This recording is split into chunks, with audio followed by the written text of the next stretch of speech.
Okay, so to use the Latin Hypercube generator, first off download it, then drag it into the same directory as the Sculptor executable.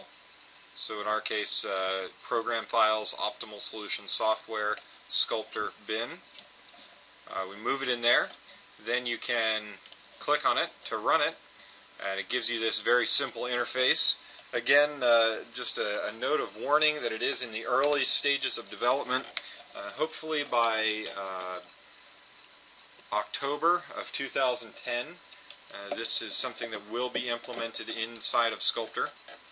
But for now, we just have this external module. So the first thing we want to do is select Import from Volume File.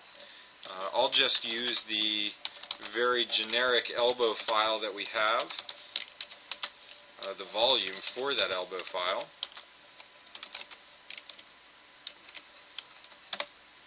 Here we can see elbow.vol. I select that. Now I immediately have my group name or my design variable name, the volume that variable is in, and then the boundaries as defined in the volume file are also read in.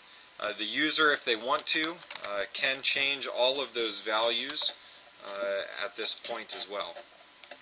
After that's done, I can select the number of experiments I want. Here on the left with the Set Experiments dialog, we'll just say 50 for now. So I click Set Experiments after I set that number.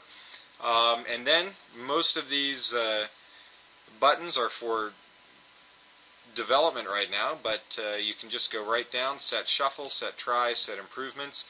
These are supposed to be randomized values.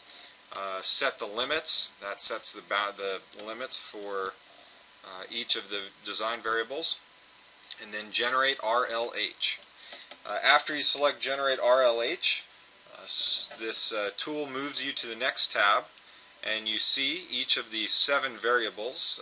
They should probably have header names, but as of right now they don't. But they do correlate to these values here on the left in the Limits tab. Anyway, we have our 7 variables here. Then we have the parameter value for each of the 50 experiments in our case. So this is our Latin Hypercube. At this point we can export the Hypercube. Just saves it as a tabbed delimited file. I'll just call this hypercube.rlh. Save that. And I can move on to the Sculptor Files tab. In this tab I want to input the name of the MDF file and include the extension, so elbow.mdf in this case. Then I want to put the extension of the type of files that I'm working with. So if I'm going to export, in our case, case files, I would leave it as .cas. If I was exporting converged CFD files, I would name that .dat. At this point I can select export.def files and then navigate. In our case, I'm going to remove a few that I had in there before. Just delete those.